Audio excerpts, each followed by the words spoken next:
Some theists may continue to argue that even though the Bible condones immoral acts like slavery, killing non-believers, and even possibly sacrificing your own child if called upon to do so, if moral absolutes do not exist, then how can anyone have the authority to claim another person's actions are wrong? Without a conception of God, how do I explain to someone like Hermann Goering or Adolf Hitler that this is immoral? Without an absolute standard on which to stand, how is it that one human can say to another, what you are doing is immoral? The proponents of objective morality commonly raise the question about Hitler and what makes his act of committing genocide against the Jewish people wrong if there is no objective standard by which to examine moral conduct. In other words, if morality is not fixed and absolute, what is the motivation to be moral? And who is to say that one version of morality is any better than another? However, this is not the question we should be asking, but rather, if morality is fixed and absolute, then how can there be so many different versions of objective morality? The problem with debating moral issues regarding someone like Hitler is due to the very fact that Hitler believed in moral absolutes. It is clear from Hitler's speeches and writings that he was convinced moral standards are absolute and prescribed by God. But more importantly, Hitler believed he was actually conducting himself according to God's moral absolutes. Although there is historical evidence to suggest Hitler was not a practicing Christian and may have even plotted to destroy Christianity altogether, despite remaining in good standing with the Roman Catholic Church until the time of his death, it is undeniable that Hitler believed in God. The exact version of God that Hitler believed in is irrelevant for the purposes of this discussion, because the fact still remains that Hitler believed he was conducting himself according to God's divine will, a fact repeatedly stated in public speeches as well as in his book, Mein Kampf. Man kann nicht dem untreu werden, was einem ganzen Leben Inhalt, Sinn und Zweck gegeben hat.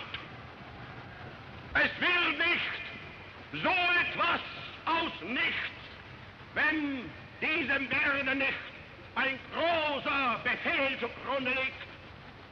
Und den Befehl gab uns kein irdischer Vorgesetzter, den gab uns der Gott, der unser Volk geschaffen hat.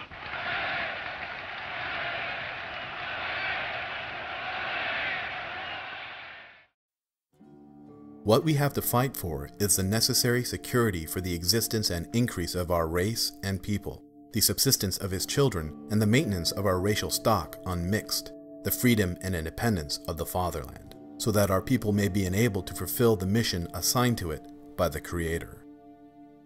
In short, the results of miscegenation are always the following. A. The level of the superior race becomes lowered. B. Physical and mental degeneration sets in, thus leading slowly and steadily toward a progressive drying up of the vital sap. The act which brings about such a development is a sin against the will of the eternal Creator, and as a sin, this act will be avenged.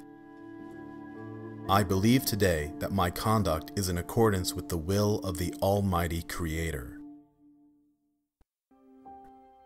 If moral absolutes do indeed exist, then how is it possible for Hitler's objective version of morality to so greatly differ from other versions of objective morality, such as those belonging to the very same people who believe in moral absolutes and are so quick to invoke the name of Hitler during debates of this nature?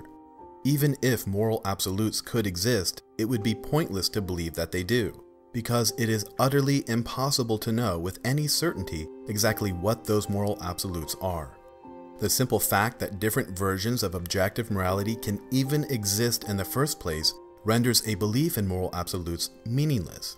For how can anyone accurately determine which version of objective morality is correct if all parties believe they are following God's divine will? Never mind how an atheist would convince Hitler that his version of morality is incorrect. How would a Christian convince the members of the Westboro Baptist Church that their understanding of God's morality is wrong? How would a Muslim convince Al-Qaeda that their understanding of God's morality is wrong?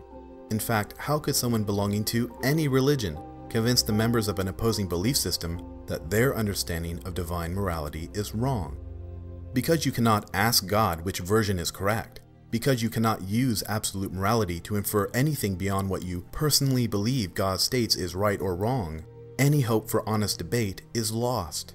A belief in moral absolutes also prohibits learning by discouraging the examination of scientific evidence that might provide greater insight into moral questions. For instance, if Hitler had not based his morality on what he believed to be God's divine will, but rather on scientific fact, he would have found there is no such thing as racial purity, and simply upon those grounds, he would have no basis upon which to commit genocide against any group of people.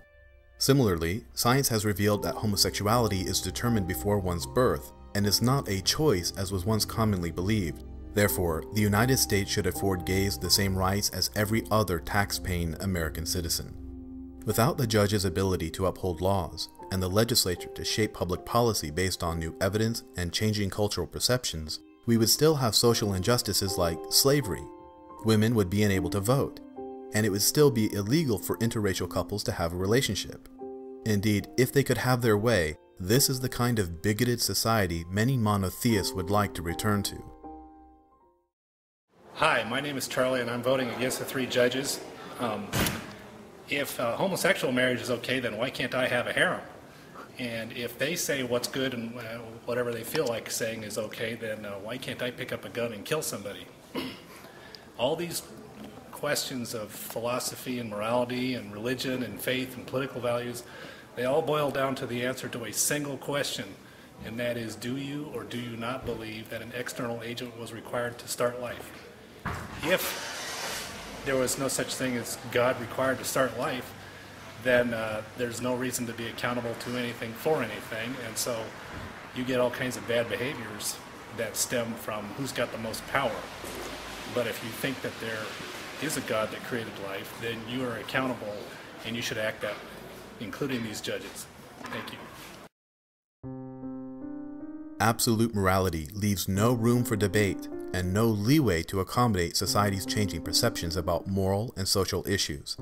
The inflexible nature of moral absolutes discourages growth and understanding because the act of changing one's mind about God's divine moral standard results in the appearance of hypocrisy and negates the very basis of objective morality. Therefore, despite all the rhetoric about seeking humility and being humble, monotheists can never change their minds about what they believe to be God's divine will, because their pride and unquestioning faith in God prevents them. Finally, fixed morality leads to elitism and provides fertile ground for tyrants such as Hitler to obtain influence and power. In order to have a sound code of conduct that is applicable to everyone, that is accurate and consistent, yet adaptable to various circumstances, our understanding of morality cannot be governed by the ambiguous will of a God that every religion interprets differently. Only a secular understanding of morality can achieve a logical, consistent, and all-encompassing code of conduct. Hitler's actions were wrong because he systematically violated the core principles of secular morality by denying the Jewish people access to their belongings, denying their want of freedom, and most importantly, denying their desire to live. Furthermore, Hitler caused a great detriment to society at large, not only in Germany, but across the entire world.